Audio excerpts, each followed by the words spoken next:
Welcome to the PA Books podcast. PA Books is a production of PCN, the Pennsylvania Cable Network. This program features interviews with authors of books on Pennsylvania people, history, sports, business, nature, and politics. While the focus is always on Pennsylvania, topics like the Revolutionary War, the Battle of Gettysburg, the Industrial Revolution, the coal and steel industries, and authors like John Updike, David McCullough, and John Grogan have a universal appeal. We hope you enjoy this podcast.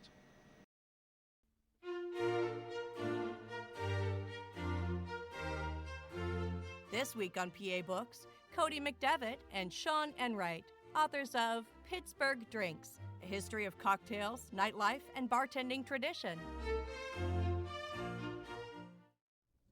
Our guests today are Cody McDevitt and Sean Enright, and they are the authors of this book, Pittsburgh Drinks. Cody, we'll start with you. What is it about Pittsburgh that's different than any other city that merits this book?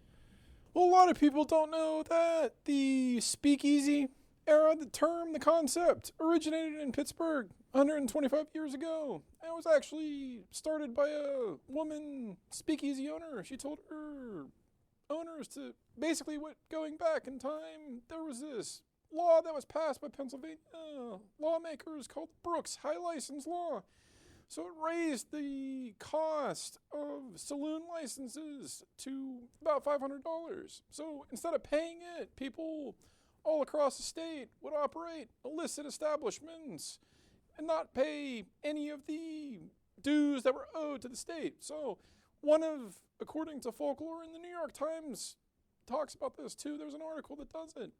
She told her patrons to speak easy boys. This was up in McKeesport. Her name was Kate Hester. And then the police, they'd have to speak easy so that they wouldn't come in. So then the term spread from McKeesport to Pittsburgh. Then all the reporters at the Pittsburgh newspaper started using it. And then when Prohibition hit, it spread across the country. So speakeasies are inherently illegal by definition? Well, the concept of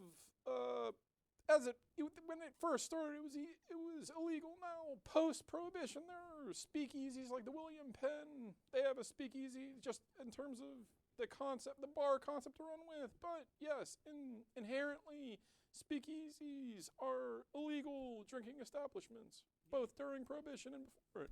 You said a woman owner. Were women often owners of bars and saloons? They were actually, in some accounts that I've found in the Pittsburgh Daily Post, they were described as the majority bartenders in the city. Now, they say one of the reasons why that was because the steel mills, the coal mines, the traditional sources of labor for the traditional breadwinners, like the men, they would die in those because they're very dangerous occupations. So then the women would be left with children and they'd be forced to find a way to provide for their children. So they would often take bartending, which was illegal, prostitution, other forms of vice, but speakeasy trade was one of the ones they went into. Sean, we'll bring you into this. What was your involvement with the book? So I've been on the Pittsburgh bartending scene for years. Started the Pittsburgh Chapter of the Bartenders Guild. I was the first Pittsburgher to do this sort of pre-Prohibition craft cocktail speakeasy style bartending here at a place called Embry in the Strip District. So through that, sort of mentored a lot of the up-and-coming bartenders and some of the prominent bartenders today. So what I basically did is I collected recipes and talked a little bit about technique for the book and incorporated that into the written history that Cody had collected. The last chapter is largely written from his perspective, too. So from 1996 to 2016, it started with his account, and then I just kind of interviewed everyone else that I felt was important, too. So that's the final chapter. But if you're looking to talk to somebody about the craft cocktail renaissance that's happened recently, he's the person that knows it better than anyone. But you also researched traditional cocktails for this book? Yeah, well, Cody would, we had this idea to finish every chapter with a traditional cocktail from that decade. And so Cody would say, all right, I found this recipe. And, as we got closer to the current era, it was easier to find those recipes, but a lot of them, it was like you'd find an article that would, the one was the fussfungal, where it said whiskey, the article itself said whiskey, molasses, and that was pretty much it. And it was a popular drink that took off across the country, but we have no record of it. And that's kind of why we did this book, was to capture one moment in time, capture the history of Pittsburgh, because it's drinking history itself is sort of, it's not something that reporters were really keeping track of. They weren't, and most things that happen in bars, obviously the patrons were intoxicated, wouldn't really write stuff down. If they did, they couldn't read it the next day. That's the historical record for the newspapers. Surprisingly, because of newspaper databases, you do find accounts of the bar history, which is how we were able to write it before 96. I was basically newspapers.com. You do the keyword search, and then all the terms speakeasy from, say, 1888 to 1932.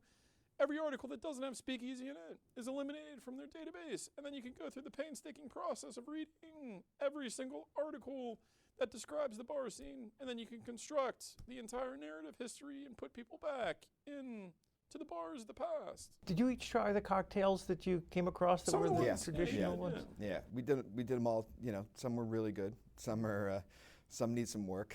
But one thing we know from drinking and food history is that our palates change through the years. So, something like the fussfungal, it could be considered nowadays a really sweet cocktail, but that's how they liked it. Anisette, any licorice flavored cocktails from early century or 1900s were really popular. Nowadays, people aren't really interested in drinking absinthe straight, but it was the most popular cocktail in late 19th century France. It was the drink of choice. And did you come across something in your research, a drink that has fallen out of fashion, and you thought, wow, how did this one ever go away? I think the fussfungal, like the very first cocktail, it's a pretty good cocktail. Like I said, it needs a little tweaking to fit the modern palate, but it's been a hit. Yeah, well, everywhere we've done it, made it for. Yeah, people love it. Yeah, and it's just all it is a little bit of molasses, a little. What I did, I added a burnt sugar instead of just a simple sugar to it, and that gives a little bit more. It's a lot like an old fashioned. Yeah. Oh, it's probably the most most. Yeah, absolutely. I mean, it's definitely the godson of an old fashioned. Well, an old fashioned is something you don't see very often nowadays. Well, that's my drink of choice. Yeah, it is. I think the old fashioned is one of those drinks that sort of got bastardized over the years. It is the original cocktail, though. The bittered sling was the very first cocktail. It was the first time the word cocktail saw print was with the bittered sling. And what would happen is generation after generation, people sort of they fall away from their parents' cocktail choices and they start drinking what their grandparents drank. So it sort of went through the cyclical thing where we lost the bittered sling and people forgot the name of it, and they'd say, oh, I want that old-fashioned cocktail. They're actually referring to the very first cocktail, the bittered sling. After Prohibition, people forgot how to make it as well, and that's when you started getting fruit and all cherries muddled, and pineapple was actually muddled in it originally. Nowadays, though, as people go back and look for those classic recipes, I think you'd be hard-pressed not to find a bar that can't make a traditional old-fashioned for you. Things go in cycles where everyone likes sweet drinks and fruity drinks, and then they like real dry things and then sour things. Yeah. It just is a cycle. Yeah. What causes it? I'm not sure. I think it's. As our palates evolve, we go through different cuisines as well, and I think drinks match those cuisines, and I also think it's a generational thing where you don't want to drink your dad's drinks, but your grandfather's drinks. That's really cool when you think about your grandfather in 1940s Europe. It's also a lot like music, sometimes music. Yeah. Some stay with you, some fall out of favor. Sometimes you go back to it. Sometimes you want something new. So. Fashion, same thing. Like we see fashion choices. They come back. I think right now the 80s and the 70s is a big fashion choice. Take me back to the days of the speakeasy, and you're in Pittsburgh, and when would it, like the 1910s, 1900s, and you want to find a speakeasy. How would you find it? Where would you find it? And what does it look like when you walk you up could to just the walk. door? They weren't peepholes. The whole city was just, it was like the whole city was a speakeasy. The cops were in on the corruption. This was before Prohibition, because usually people say police corruption started then, but they just kind of looked the other way. And there was a political rings would operate the speakeasies. They would give protection to the speakeasy proprietors to get kickbacks for the money. So then the cops wouldn't bother them, and then all you'd have to do, you could just walk right into the speakeasy. No knock, no secret code. It was just Open to the blatantly public? open. Yeah, it's like a typical bar. But And you walk in the door, what does it look like? well, some of the ones that I found, I started the book with a story of this really colorful speakeasy. There was this bartender who had 2 black eyes because a patron punched her in the face twice, both eyes. So then she was just serving. So it was kind of like North Shore was a little bit like the Wild West. But that was probably my favorite neighborhood to write about in that chapter, was just because it was kind of, it felt like you were in Tombstone or something, but here in Pittsburgh. What would people drink? I mean, usually it was the fuss fungal, I think. Yeah, I think that was the most. Did they drink straight drinks at all? Yeah, I mean that's always straight. Well, whiskey has there always been popular. was evidence of cocktails. Red Planet. Yeah. Remember that one? Yeah.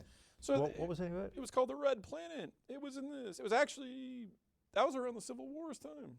They were drinking cocktails. I mean, a lot of people think that Pittsburgh, sometimes they call it a beer and a shot town. Like Myron Cope actually was a cocktail writer before he became the Terrible Towel guy. He wrote about Shady Side Scene, and he actually didn't like whenever we were called a beer and a shot town, because usually, though it now, like a lot of journalists who cover the cocktail scene say we're a beer and a shot town affectionately, back in the 50s and the 60s when people say you're a beer and a shot town, they meant it. You're an unsophisticated person who doesn't have any museums, culture that's not worth visiting. It's just the traditional portrayal of Pittsburgh by people from New York. So Myron Cope didn't like that. But part of the book that I've discovered is that Pittsburghers' drinks, tastes, and everything is far more sophisticated than just a bunch of steel mill workers going to the bar and then not, enjoying culture. I mean, we're a very culturally rich city, and I think that's what both of us wanted to accomplish, is to show that we are more sophisticated than we give ourselves credit for. It should be noted, however, that Pittsburgh is the town that created the Boilermaker, the beer and the shot. It's that's a nationally known drink, and it started here in Western Pennsylvania. The steel workers would get out of the mills, and they'd want to get a shot and a beer as quickly as possible. They were covered with all this gear, and they were Boilermakers, and so that's where the Boilermaker came from, is here in Western PA. So I think that's we are a beer and a shot town in that we created the Boilermaker, but we are not a beer and a shot town because we do have some great. Yeah. And our cocktail cultural scene drinks. now is, world class. I mean, you can come here, you can get some of the best you go to New York, you go to Tribeca Film Festival, the cocktails you'll get in Chelsea are just as good as you get here. So, I think we've always been better than we've given ourselves credit for, and currently, I think we're one of the best in the country in terms of that aspect in food as well. Well, getting back to the speakeasy, did they serve food?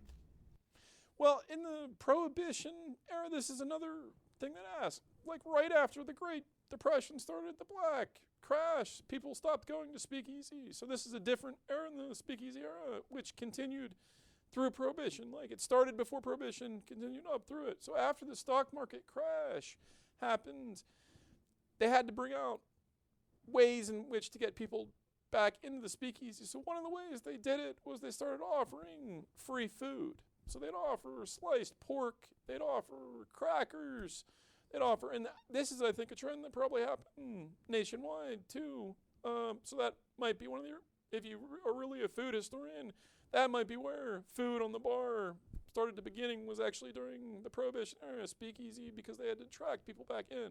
I don't know if that's true of other cities. I know it's true of ours because I found newspaper accounts where they did that. They had a whole bunch of other ways they tried to attract business during the Great Depression. Before Prohibition ended, they would send out, they would send out people, and then they would just try to... A flyer all over, yeah. Yeah, they'd send bartenders out, and then they would just yell at people to try to get them to come in the speakeasies to drink. So there was a variety of different ways of attracting customers back. But yeah, food in bars, at least in Pittsburgh in my research, started during the Depression and Prohibition coinciding. Now, getting back to when our start of our conversation, when we were talking about speakeasies and saloons, what would have been different about a saloon, other than that they were following the law? They paid the fee, and they would complain frequently about the business being taken to the speakeasies, because everyone was going to speakeasies. That's where everyone was drinking. I think more in speakeasies, even in Pittsburgh before Prohibition, because there was a misconception that women and men drank only together during Prohibition. They didn't drink before, but that was like saloons. But in speakeasies and predating Prohibition, women and men drank together here long before the conventional national wisdom says it started during Prohibition. Now, nationally, women and men started drinking together probably during Prohibition, but the speakeasy era, as you know, the term originated with woman, and so men and women were drinking, were getting served by women, and so it's a different city history than what, I guess, the national wisdom holds. It's a little bit of a sidebar, but I learned from your book that women were prohibited from being bartenders by Pennsylvania law from 1941 to 1967? Yeah. That's actually one of the reasons we talk about the cocktail scene disappearing. One of the things that I hypothesize is we lost a lot of talent and vision with the creation of cocktails because women were banned. I mean, you're literally banning half the intellect that goes into creating those type of drinks. And up to that point, women had played a very vital role in the city's beverage and bartending scene. So when they were banned, it hurt the profession. So would a saloon have looked any different than a speakeasy? Were the prices any different? Did they serve anything different? I mean, the cocktails were, the other thing is the wholesale distributors, they would probably, in terms of obtaining alcohol, they would have to do it through more transparent ways. And then in terms of the drinks, I didn't find anything different, but there's a political cartoon that's in the book. It shows like a saloon operator basically trying to get business, and then it shows a line of people just all going into the speakeasy. So the biggest difference between the speakeasy and the saloon is that everyone went to speakeasies. They didn't go to saloons, even though they were paying the fees. They were paying these exorbitant amounts of money. They weren't seeing the customers there. Which also meant they were charging more for everything across the board, which speakeasy didn't have to do. They weren't paying those fees. They weren't paying those outrageous fines, so they could charge less, and that would get the crowd in. Yeah. Sean, let's go back to the 1930s, 1940s. If, say, Humphrey Bogart walked into a saloon or a speakeasy, what would he have ordered? God, I know that in Casablanca he was drinking Lillet. What's that? It's a French aperitif. It's sort of like vermouth, kind of like a sweetened vermouth. I think he's a martini guy. I think in Pittsburgh, I would like to think he would do a couple Boilermakers and hopefully a fuss fungal here and there. But And what would Frank Sinatra drink? Frank Sinatra would definitely be martini. Yeah, absolutely. Martini up or whiskey on the rocks. That's. Can you talk about the difference between a martini and a vodka martini? Sure. A martini is gin based. I mean, that's where it came, where the term martini came from. Vodka martini is as different as an apple martini. It's definitely a style. Gin martini, very comes originally from Martinez, which was actually used sweet vermouth and dry vermouth and gin. Now the martini, the history of it is a little bit muddy. Nobody's really sure exactly where it came from. They think it came from the Martinez. That was traditionally dry vermouth, gin, and orange bitters, and that was it. Stirred, poured up in. Are there purists who think a martini is gin? Yes, absolutely. I mean, the martini. I myself, I believe a martini. I'm traditionalist, so I like my cocktails made traditionally. I like a martini with gin, stirred nice and cold, a little bit of orange bitters, and that dry vermouth.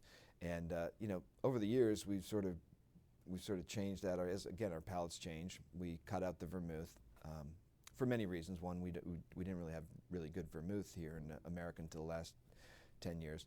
Really? Yeah. So now in Europe they have 100 different vermouths in France and Italy. We started getting that in Pittsburgh, probably in 2008. We started getting it back in here. So during that era, we sort of cut out the vermouth to the point where everybody was asking for dry martinis, which was basically put vermouth in a glass, dump it out. Now we actually, with this good vermouth, we can actually do 2-ounce pour of gin to 1 ounce of the dry vermouth. We also have orange bitters now, which we didn't have for a couple decades since Prohibition.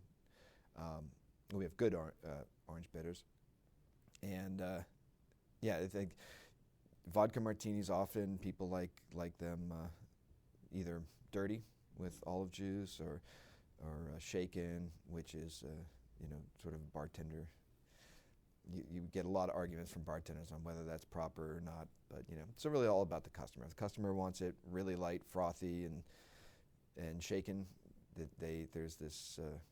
You can actually get a colder martini by stirring it, but people just think that because it's shaken, there's those little crystals of ice on top, that it's actually colder. It's all really about the customer, though, whatever they like. What do you think of premium vodkas, like vodka that you'll pay $100 a bottle for? I'd rather spend $100 on whiskey. If vodka to me, it doesn't really lend itself to cocktails. A lot of vodkas are designed to be flavorless, and that was the big sell for it in the 60s, was flavorless, odorless. You could have a 3-martini lunch with vodka and then go to work and not worry about having alcohol in your breath.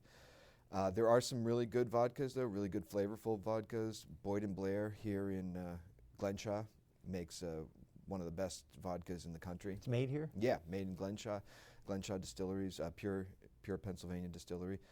And it's a phenomenal, it's gold medal award-winning vodka across the world. And so you can try different vodkas and tell just unflavored ones? Yeah, and a lot of people, they try to take out the flavor because that's, people, different generations want, they want to taste more sweetness, they want to taste more dryness. So vodka companies will actually filter it a number of times to try to take out as much flavor as possible. Now, for a cocktail, that doesn't really work. For cocktails, if you're drinking a cocktail and you don't like the flavor of booze, you probably shouldn't be drinking a cocktail. That's not what they're there for. So, as the vodka companies, they often try to cut out the flavor in the vodkas, and I think that's where it just doesn't really work. So the other flavors, the other components that you're putting into a cocktail just overpower the actual spirit that you're using. So that's where gin and whiskey, tequila, rum, those are all great mixers for cocktails. There's also 2 gin bars that are opening in Pittsburgh. There's one in Dormont, yeah. And then Rick DeChance is opening one downtown. They're specialty gin bars, which, if you like gin cocktails, those are the place to go. Yeah, and Spoon in East Liberty, they've been doing a great gin program as well. So gin is definitely making a comeback, and it, ever since this whole cocktail boom started again, gin has just been on the rise. So I think in the cocktail bars, you're seeing a lot less vodka cocktails, but there is still a call for it. People still. There was a bar in the book, I think. Embury didn't even stock. We didn't even carry vodka. We were a pre-Prohibition bar, so in America, you wouldn't find vodka in a bar in America. Pre-Prohibition to the cocktail actually started in early 1800s, 1806, and really hit its stride in 1880s. So, and a lot of people don't realize that it's that old. So we had no vodka, and we didn't really have vodka in America until the Moscow Mule came out and James Bond came out drinking vodka martinis. That was the big push for vodka, but we're talking the 50s and 60s. So that was always James Bond's drink?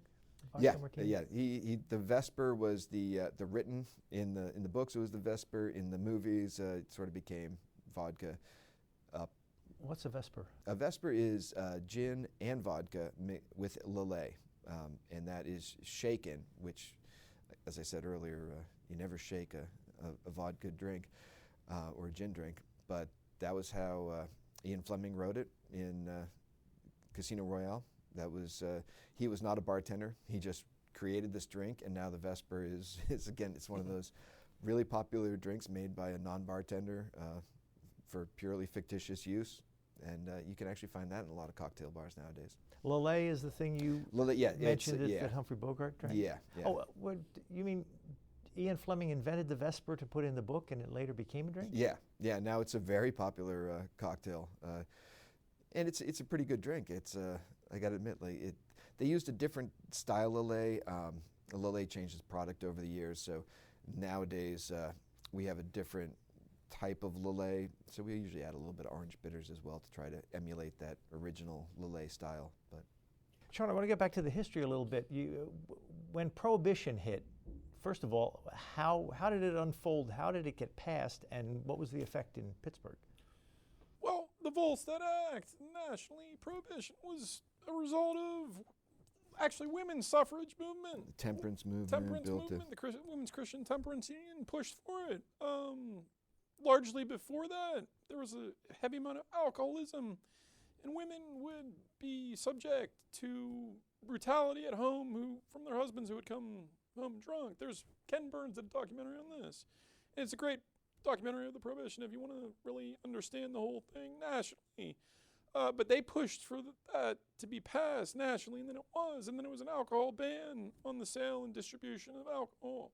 So in Pittsburgh, they still had the speakeasies. They were still illegal. So we had a whole bar system. The whole thing was already here. The question was, how are the speakeasies going to get alcohol? Like, what was going to be the source? They couldn't do these wholesale legal distributors. They couldn't use the breweries. So who stepped in? Organized crime. And they were the ones that took over the political bosses controlled it before. The mob bosses started controlling it during Prohibition. Steve Mellon for the Post-Gazette did a wonderful series on Prohibition. It was called The Dark Years. It was one of the best newspaper series I've ever read. But he basically talks about how organized crime got its start during Prohibition in Pittsburgh and everywhere else, for that matter, too. So the speakeasies operated openly during Prohibition? It was pretty much the same system. I mean, well, the cops were still paid off.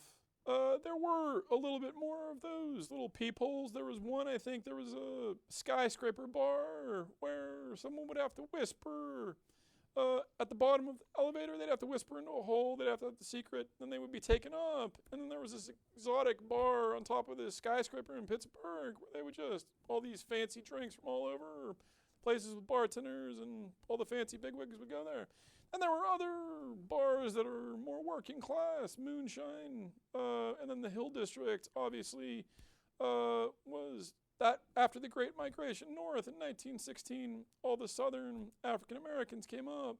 And so that became an epicenter of culture for Pittsburgh, the Hill District, the Crawford Grill. And that was a little bit later, but it started with the influx of African Americans into Pittsburgh, and much of the culture that Western Pennsylvania, really the entire North, has now as a result of that great migration coming up from the South during that. I have to ask you about a picture in your book. You have the William Penn Hotel in Pittsburgh had a booming speakeasy during Prohibition, and the hotel is still open, and it's pretty swanky. And this picture looks pretty swanky, and yet this was an illegal speakeasy operation during Prohibition? Actually, the funny thing is, I think that's the hotel President Obama. He stays in the William Penn when he comes to town. That's his hotel. That's actually where my dad got remarried too. But yeah, it's always been kind of a society place. Still is. So speakeasies weren't necessarily seedy, dark places? Oh, no. Some of the highest class, people in three-piece suits, top hats, they would all go into speakeasies too. It wasn't like people have this image of the Pittsburgh speakeasy of being these ragtag people that have all the coal dust all over them from coming out of the mines and then just going drinking. But no, it's much more intricate than that. People that were lawyers, doctors, everyone would Titans drink. of industry. Yeah, titans of industry. How often would there be a raid on a speakeasy, and why pick one to have a raid on? They didn't pay. They didn't pay off the police. They didn't pay off the political bosses. So usually, I mean, it was just a seedy world. You'd pay bribes to stay open. So these big glamorous ones, they never got raided. They, it was all high society. They were paid. They would make sure everybody underneath them, you'd probably find the chief of police there dressed to the nines. The ones you probably got raided the most were the legal ones that weren't paying a license, weren't paying. They were probably the ones who were getting raided more than anything. Did steelworkers still have a local bar to go to? I mean, not the high society people, but the ordinary working people? A lot of because I also write about Johnstown, and I'm doing a story that's based in the 1920s. A lot of steel workers would go to ethnic clubs too, to socialize in Pittsburgh and elsewhere across the state. But yeah, there were speakeasies they would go to as well. I mean, everyone had a speakeasy, and sometimes there were private clubs. That was another thing. You'd pay a membership fee, and then it would just be you. I mean, he owns a club now too, but yeah. Was there gambling in the speakeasies? Yeah, cards. They'd play cards, table games.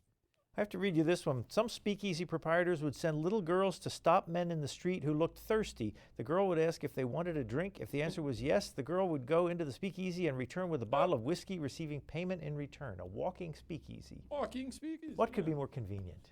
Yeah, I mean, I don't know why they don't do it today, but liquor laws prevent it. I'd love to walk past Butcher in the Rye and just have a whiskey cocktail rushed out to me.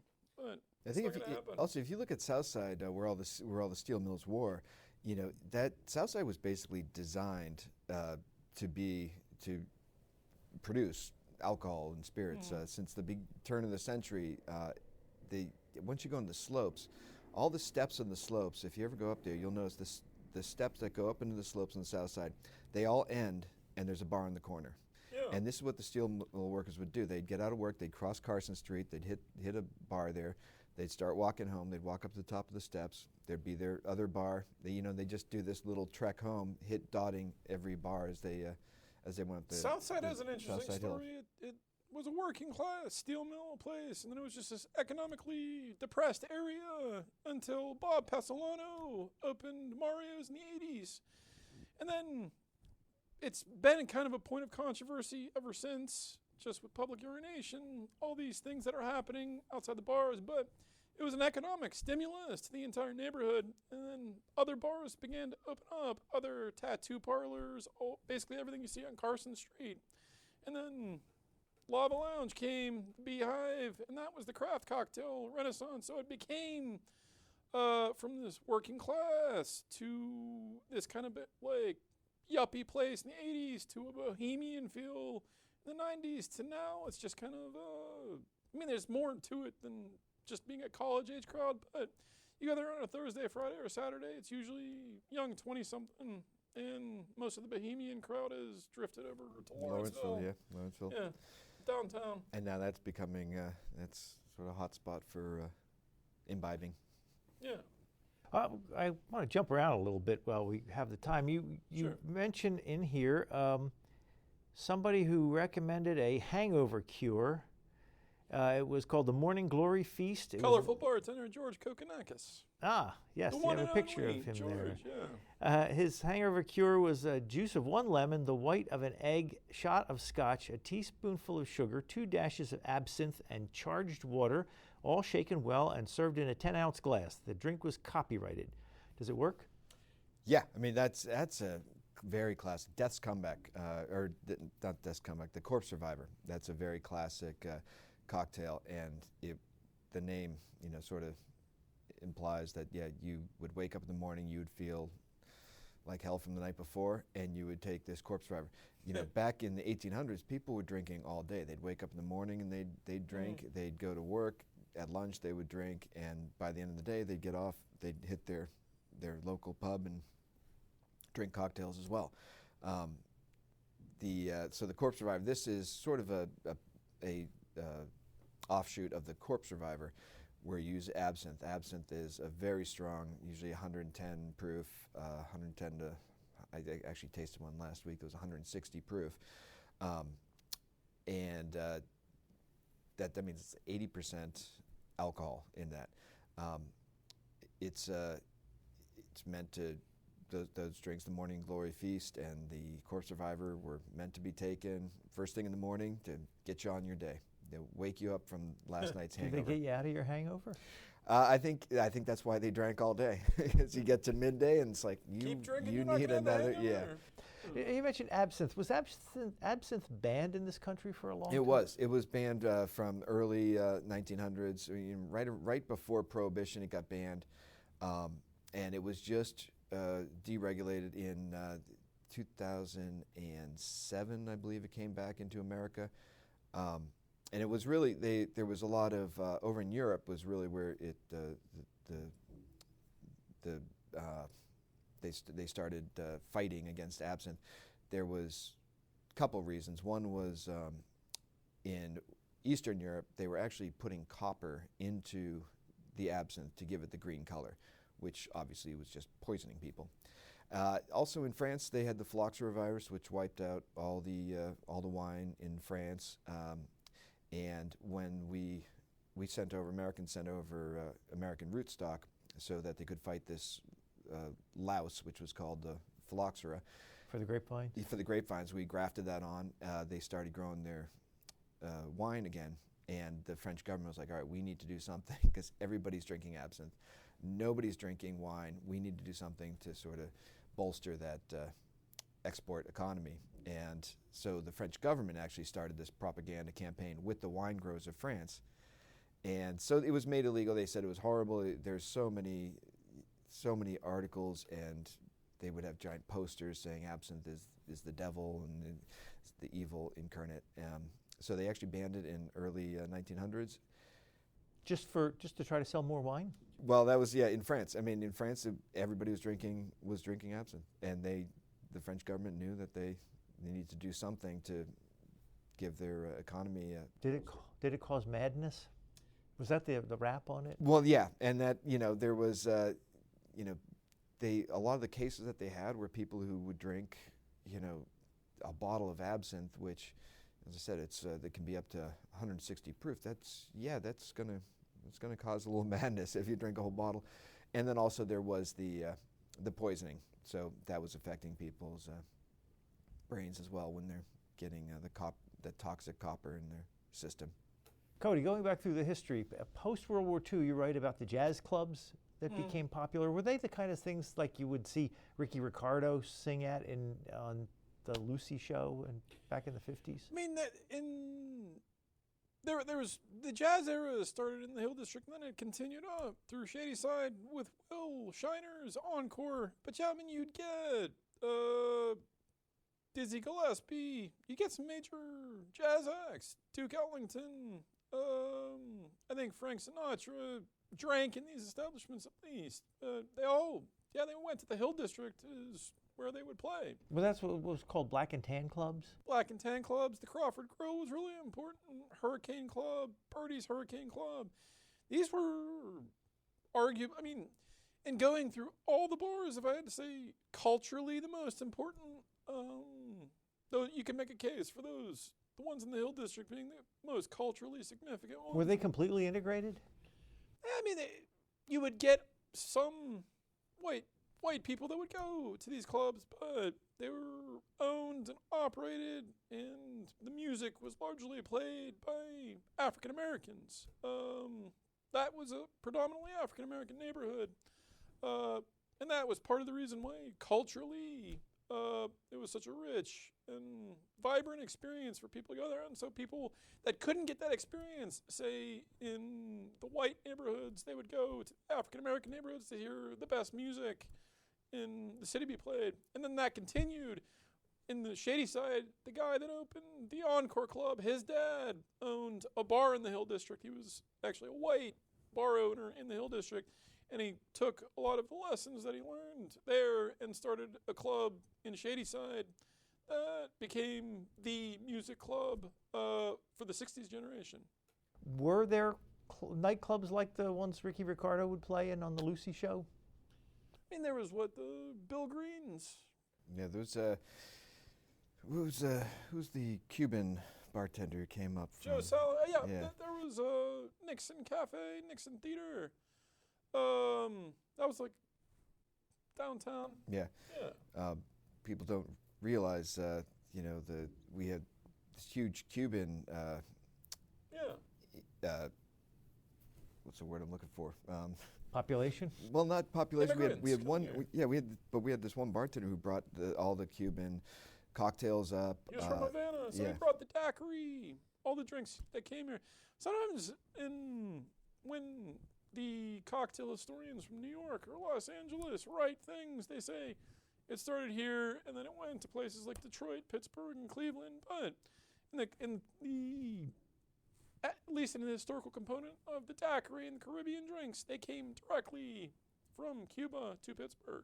From one bartender came up and was serving him to everybody, and Yeah. same time that everybody in Miami and Yeah. L.A. were drinking.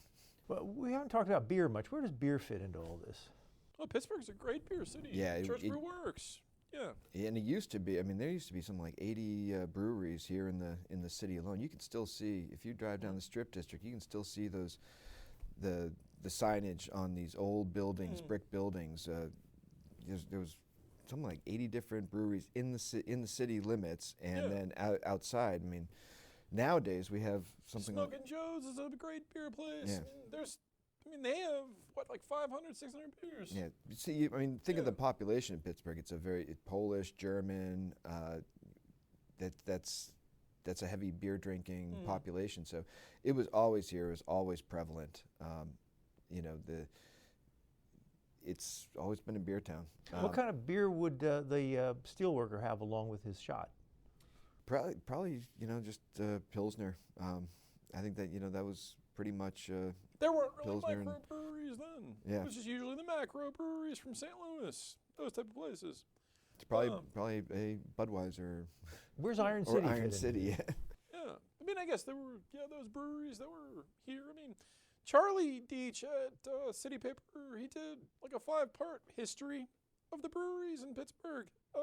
If people are interested in watching this, they could just go to PittsburghCityPaper.com and just type that in. He does a whole, like I said, fascinating bit about the history of breweries here. The big one was the Imp and Iron. Have you heard of this? No. Imperial Canadian whiskey and Iron City. So that's the one that, as we're writing this book, I can't tell you how many people are like, you gonna put the Imp and Iron in there? In the same glass or separate? People did it either way. They would shoot and then drink, or a lot of people drop it right in. There's no wrong way to drink an Imp and Iron, I guess. Was there a time in Pittsburgh drink history that cocktails were not popular? That in the 70s and 80s, and this is when you were asking me to talk about some of the most fascinating people. I talked to Tom Jason. He owned the discotheques. Craft cocktails, fancy drinks weren't really usually it was just people wanted to have a beer or just socialize or just take a shot with a bunch of friends and then go dancing. So in terms of the craft cocktail scene, it wasn't as big as, say, before that or now as it is now. So. That's pretty much nationwide. Like the 70s have really were considered the death of the cocktail. Yeah, what did hippies drink? Well, in Shadyside, they actually did experiment. They had some of the bohemian tendencies that you see today. They'd want to create interesting drinks. And usually hippies were more of lounging, listen to music, and do that. But it's just different tastes for different eras. Sometimes, though, I actually enjoy writing and researching the 70s and 80s because sometimes it feels they're a little less buttoned up. They just like to go have fun. They're not as, I guess, serious about things. So when talking to Tom Jason, who was this guy, he was a genius when I was talking to him, but he only had an 8th grade education, but he became a multimillionaire just by running a nightclub empire in Pittsburgh. All the places that he basically owned most of the Pittsburgh nightclubs for like 30 years. And he doesn't like to talk to the media, doesn't like to talk to the newspaper. But when I called him and I said, Tom, I've gone through 125 years worth of newspapers to tell the history of the city's nightlife, and I know how important you are. And then he's like, okay, I'll sit with you. And then I sat down for him for about an hour and a half, and I took out my tape recorder. He's like, no, I don't do that. So then I put it back, and then I just took out my computer, and he didn't say anything, but he didn't realize that I could type as fast as he can talk. So everything he said, I got verbatim.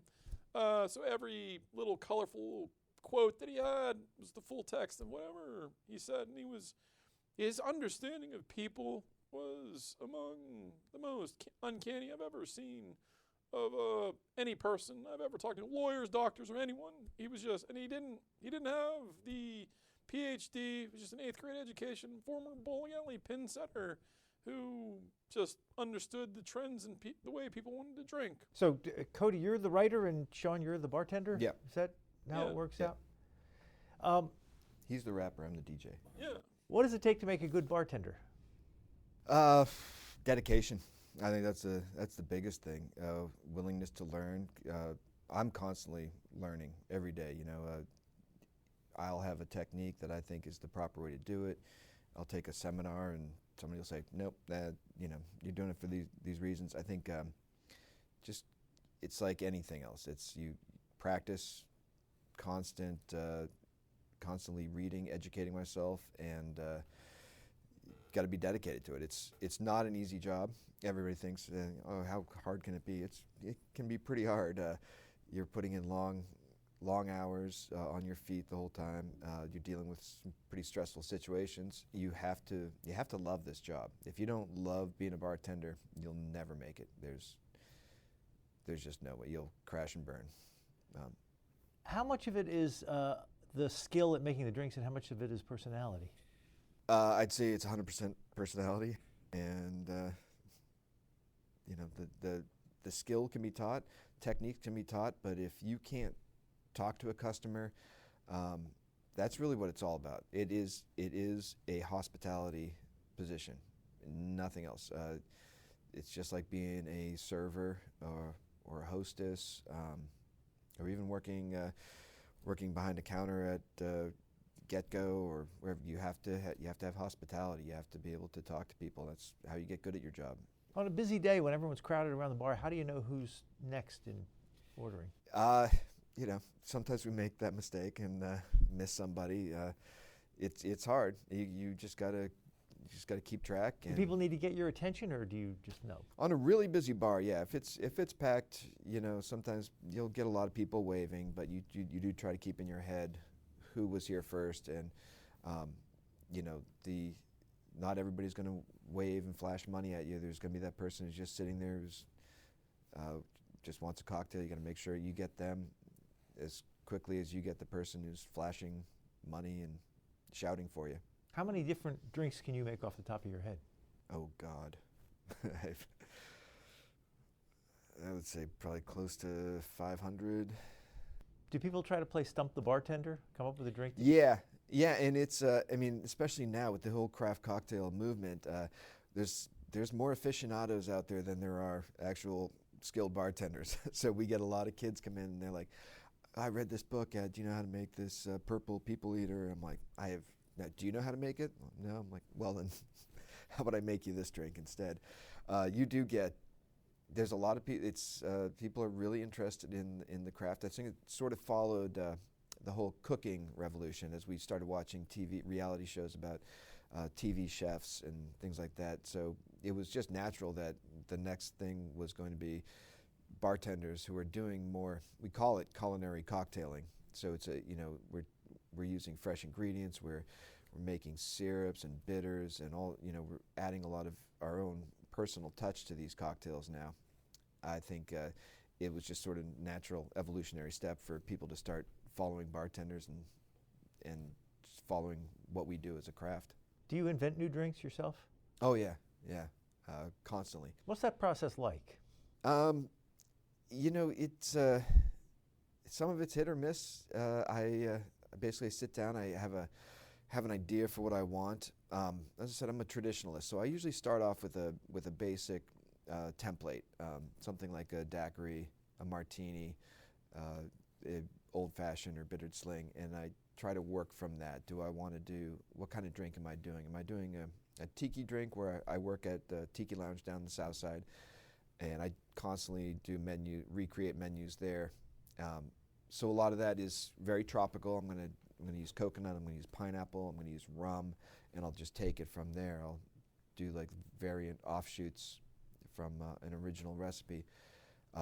At Spork, where I'm a general manager over in Garfield, it's I sit down with the bartenders and I'll say, what kind of drink do you want to make?